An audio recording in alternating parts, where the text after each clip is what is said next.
Multiplication problem, 6 and 32 hundredths times 3. And the nice thing about multiplication is it doesn't matter which one's on top and which one's on bottom. So as a general rule of thumb, whatever one's the longest, put that on top, and then the shorter one down below. That's called the commutative property that we learned earlier this year. And it just states that no matter which way you multiply them, you're still going to get the same answer. Okay, so to do this, we're just going to ignore this decimal at first. And we're just going to think 632 times 3. So 3 times 2 is 6, 3 times 3 is 9, and 3 times 6 is 18. Now, the decimal comes into play when you do your answer.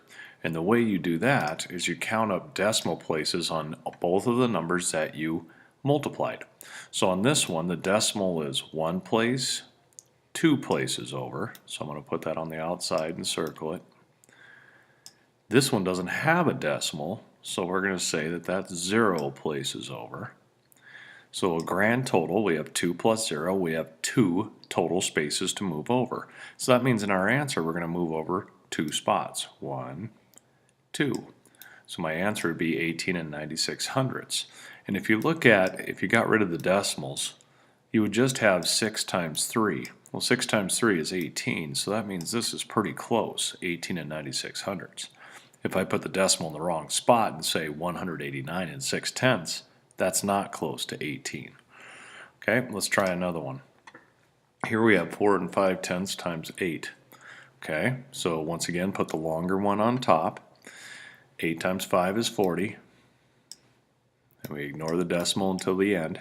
8 times 4 is 32, plus 4 is 36. Alright, so now to figure out where the decimal goes, we see this one's over 1 spot, and the one down below doesn't have a decimal, so that's 0 spots. And combined, that would be 1 spot. So we just move this one over 1 spot. So 4 and 5 tenths times 8 would be 36. Once again, if we got rid of the decimal and we just looked at 8 times 4, that's 32. 36 is close to 32. So that's how you multiply decimals. Don't worry about the decimal until the very end when you have your answer.